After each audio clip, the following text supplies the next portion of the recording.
Hello. What's up, guys? You're watching the Quezt, and I'm your host, Robert Dylan Vasquez. We're out here for episode 28.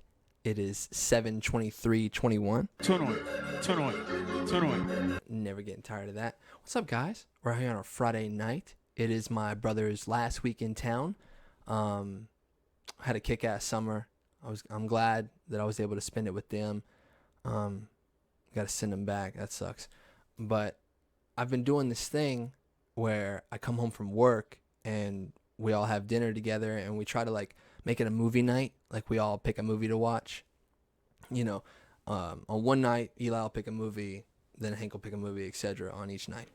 So a night came and I didn't want to watch anything that we had already seen before. I was a huge dictator and I was like, look, we're all going to watch a movie that none of us have ever seen. And I don't know what the percentages of that go. Like, there's a something % chance that we haven't seen it. But we had to go to the new part of Netflix. Like, these movies are new. This is top 5. This is top 10. Whatever. So, we see this movie. I go to the bathroom, and they're, like, scrolling through all these new movies. And they're watching the trailers because, you know, your boy doesn't fuck with trailers. So, I come out of the bathroom, and the one that the cursor was on, like the highlight, I was like, that's the one. That's the one. And so I blindly picked it. Like I said, I didn't watch the trailer. And the movie that I ended up picking was a movie called Gunpowder Milkshake. It's on Netflix, like I said. It was okay. I would say it's a chick flick, but it's just an action movie dominated by women. It's fine. The main character in the Letterman's jacket right there is Nebula. It's Gamora's sister from Guardians of the Galaxy, the blue one, like the android-looking one. She's badass, dude. She's badass with mommy issues, just basically parent issues in general. But she's badass, dude. Super. The fight choreography's not that good. I'm a little nitpicky about that. Don't want to hate on the movie. Not giving you guys any spoilers if I can help it. I thought it was a cornball-ass movie. But I had a good time while watching it. That's what's important. So if you're going to watch the movie, watch it with an open mind. I didn't like it just because they shot the only likable character. Spoiler. They shoot the only likable character, dude. And there's this little chick in it, and you're like, why couldn't they shoot her? No, I don't mean that.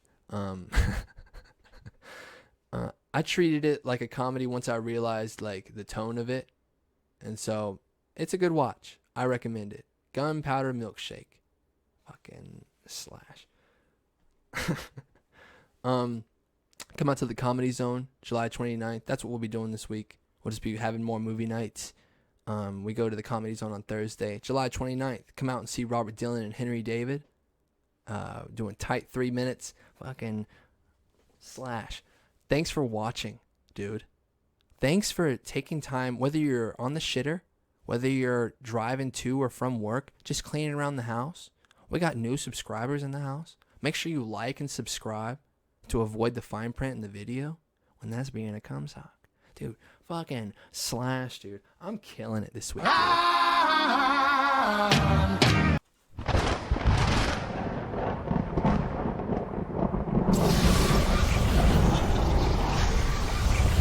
What is that?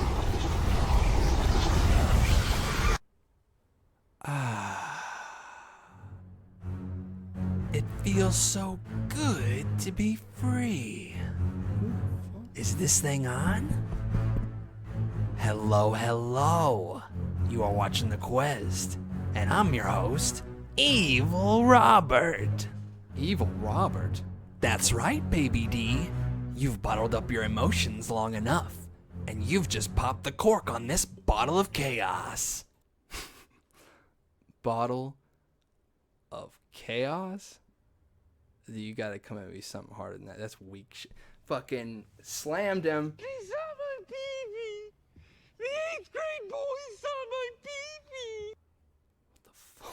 What's the matter, Robert?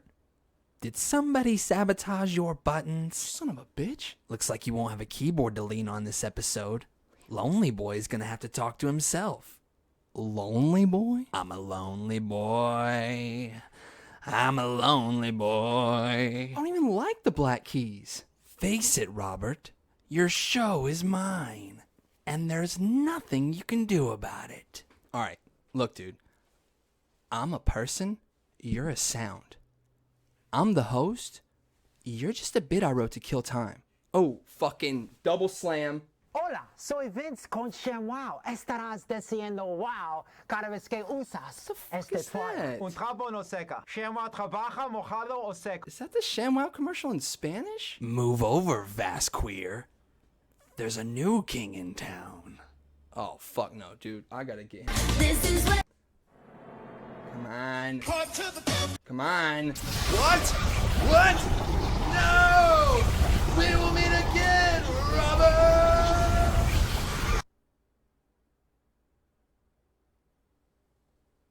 What the fuck was that?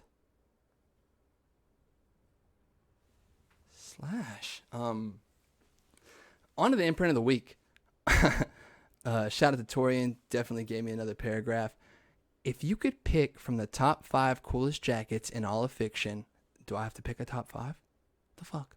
For special occasions such as to wear her out on a night on the town, or to perform even your own comedy special in, whose closets would you choose from?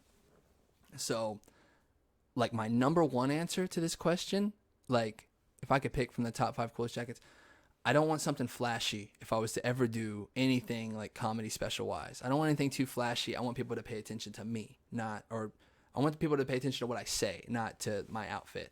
So I would go with a Terry McGinnis style. This is the inspiration for this jacket that I'm wearing. This is a little big though. So comfortable though.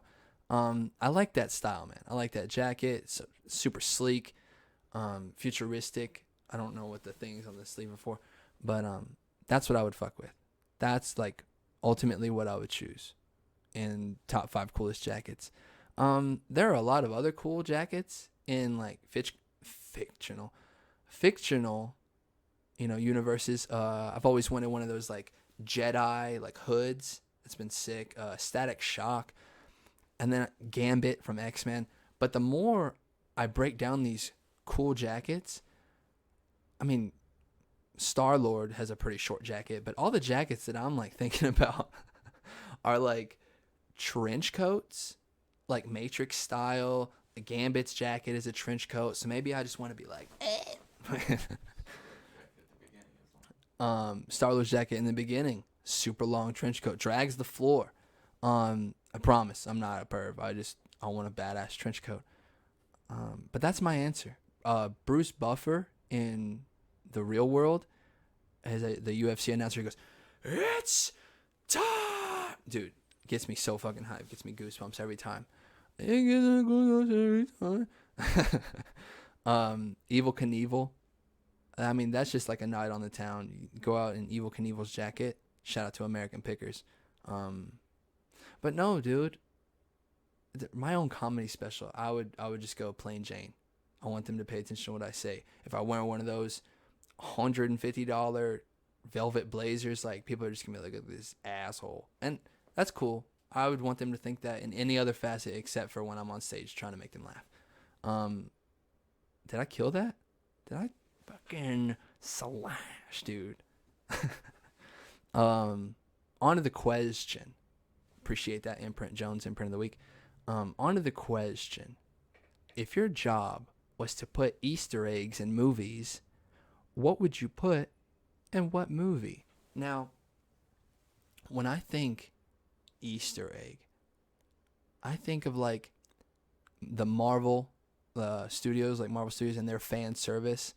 I think of zombies on Call of Duty. Initially, I think of zombies on Call of Duty because it's the trade-off where you do the things and then the Easter egg appears, and it's weird, right? Hidden gems, like I said, nods to other directors or universes or even characters. doing a terrible job explaining what an Easter egg is, but it's just like clues to other movies, and it's just cool because some fans pick up on it, and then they teach the casual fans about it, and it's just like, well, look for this, it's in that movie, or in this trailer, or sorry, not in the trailer, in the ending credits, it alludes to this universe or this character, and that's how you know when they're gonna get spin-offs and other stuff. Anyways, I was trying to think about like what style of cartoon or movie that I know like the best, and out of all of them, I came up with like Batman, Scooby-Doo, what was that third one? Oh, Dragon Ball Z. Like, I could make any of those movies and put like chock full of fan service. Like, I could do that, put Easter eggs all in them, but I just feel like those have gotten the spotlight for far too long. So I was racking my brain, and I really couldn't think of anything. So I feel like I would write my own movie, like about the 90s, and about this a writer who tries to get his movie produced, like has the script and everything, and then along the way, it's this movie about self-discovery or something, and along the way, he meets all these other directors, the Kevin Smiths, the Michael Bays, just it would be a shout out to the 90s. I would put like little cartoons in there. His blanket would be, something based off of his video game interest, whatever it may be. I would just try to fit all the 90s stuff I could in this movie-wise and everything. And then the movie itself is about self-discovery, but that's what his so corny, so cheesy, dude. But no, dude, you know how hard that job would be? It's like deciding what Easter eggs to put in the movie. Like, the guys that work at Marvel have to have a ball of a time, like trying to fit all of it in the movie. And it's like, you never even know if people are going to see it, to the point where you're like tweeting about it and stuff. Like, I can't believe nobody saw this. Like, I'm not that deep into it. So it's like, did you see Captain America in the beginning of the Incredible Hulk and he's like frozen? And no, I didn't. You know why? Because I'm like Texan. No, I don't do that. But no, man. I feel like I would be terrible at that job. Do not let Robert in charge of putting the Easter eggs in, because my clues aren't going to be that cluey. Cluey. But yeah, I would definitely have to write my own movie, because I definitely don't know enough about the Marvel Universe to, oh, that's an Easter egg. I would be so in your face. Like when they put the Hulk hands on the kids. And dude, so cringe. Killed it. Fucking.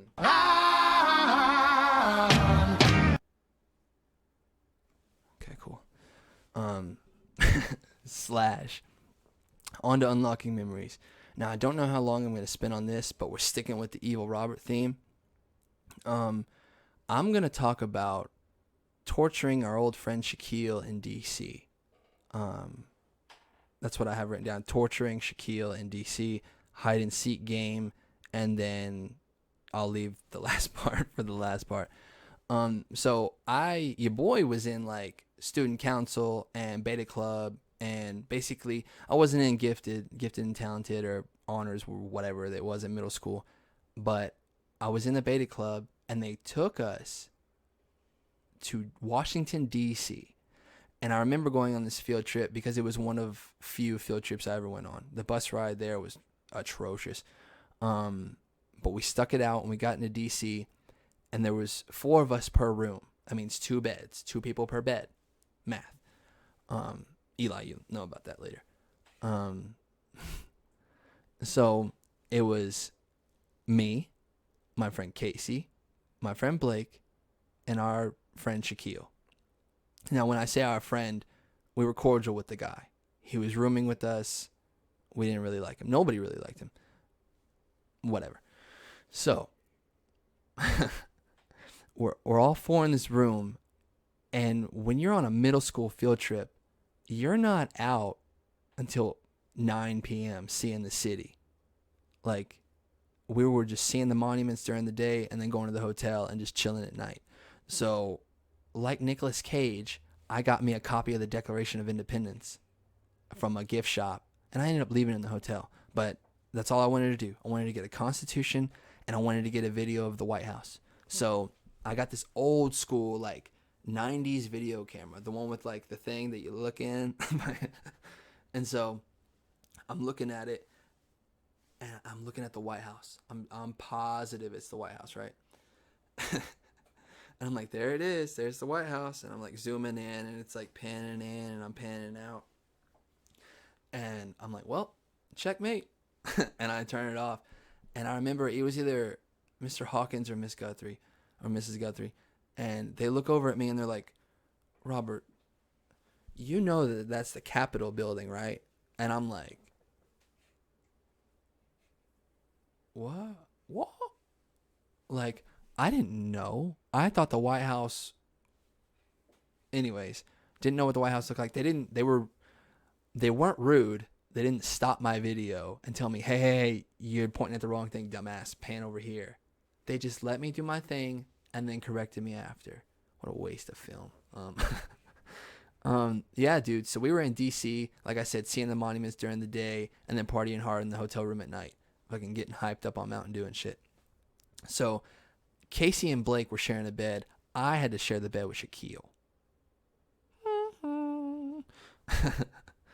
And so Shaquille he turned in early. He's an early bird or whatever you want to call it. Turned in early, fell asleep. So we're all bored and we don't know what to do. And I had played this game with my brothers where you turn all the lights off and it's like hide and seek, but the seeker is like this like monster, right? We were in middle school, so it's like 1 a.m. and Blake and Casey are surprisingly for it. They're like, okay, cool. They're just having a goofy ass time, right? So Blake is the seeker, so he goes in the bathroom. He's like, hide, you guys. And so we turn all the lights off and we hide. And Shaquille, like I said, is asleep. And he's in boxers and a white tank top. And I get under the covers and I'm like snuggling so close to Shaquille. I'm like, Shaquille, don't move. And he's like, all right. So however many minutes later, Blake comes out, minutes or seconds, Blake comes out and he finds Casey pretty much immediately. There's not many places to hide in a hotel room. So he's like, what the hell? And he's just sitting on the bed and he's flabbergasted because he doesn't know where I am because he can't find me. So he gets on our bed and he goes, Shaquille, did Robert leave the room? And Shaquille's just like, He's like, Shaquille, wake your ass up. And punches him. Now, mind you, he's hitting the shit out of Shaquille. And he's like, wake up. And he's boom, boom, boom. And I'm under the cover like and he doesn't know I'm there, right? So he's just like confused. He's just laying there eating all my punches. Like, what the fuck? And so he plops back down on the bed and I hear them talking like, what the fuck? He must have left the room. And when you're in middle school, when you're in the hotel room for the night, the chaperone comes around and puts duct tape on the door. So if you open the door, the duct tape's going to fall. And even if you like close it, you have to put the duct tape back up, and it's just not possible. It's not possible to put the duct tape back up. So that's how they would know if you were sneaking out of your room or not. And they were like, he's going to get us in trouble. You know, the duct tape's going to be gone. And I, like, at that time, I didn't want to freak anybody else out. I raised up from the covers and we laughed so fucking hard. Like, we laughed so hard and Shaquille's just sleeping, like dead asleep.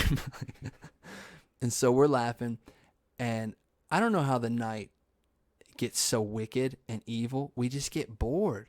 What are we going to do in a hotel? We're going to Zach and Cody in the hotel? No. So we're just bored in the room. We start fucking with Shaq's stuff. I know this is bad. This is not the Robert I am anymore. This is like middle school Robert.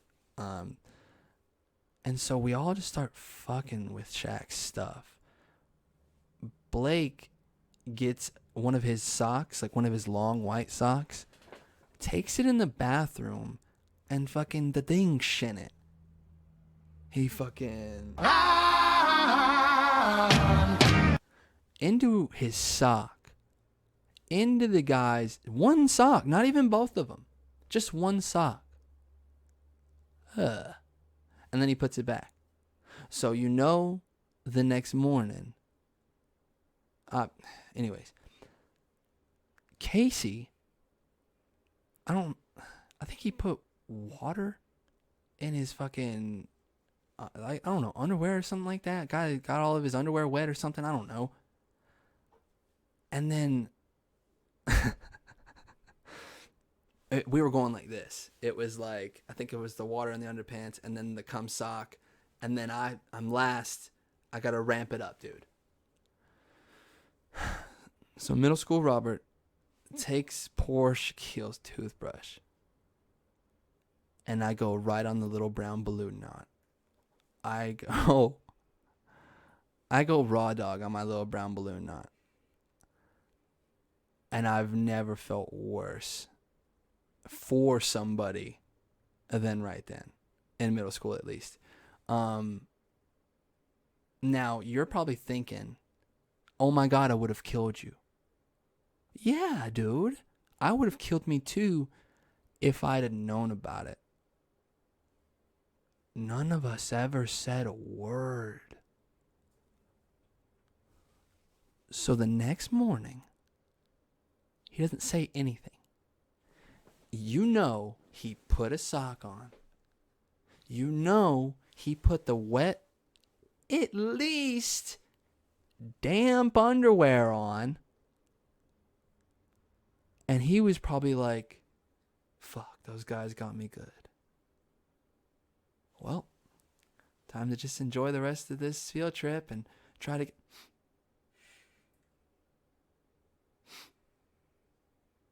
I really got to get a new toothpaste. Fucking...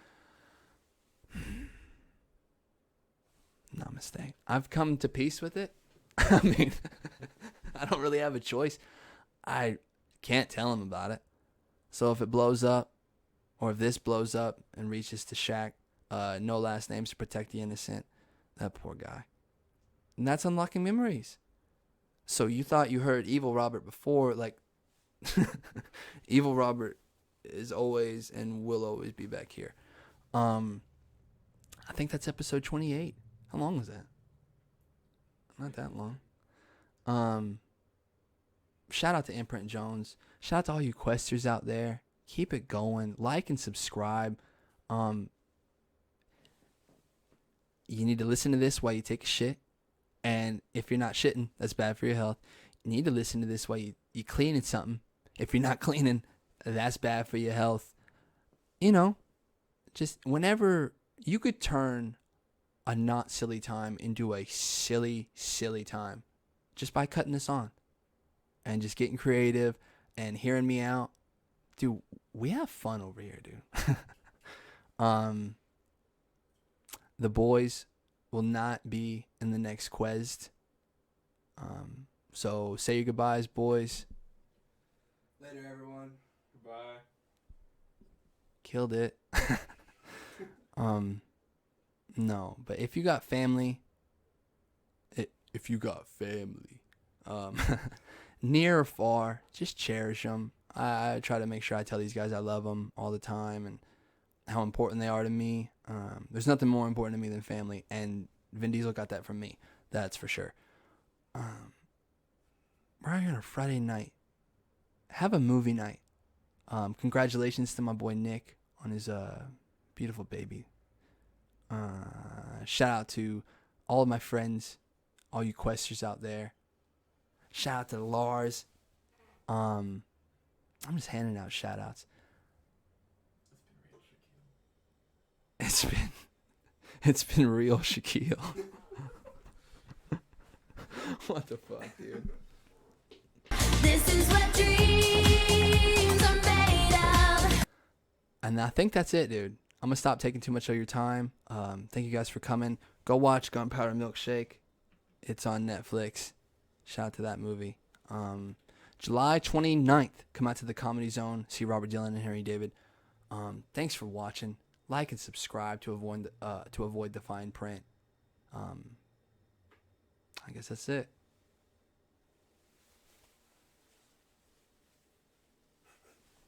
See you later. Jeez.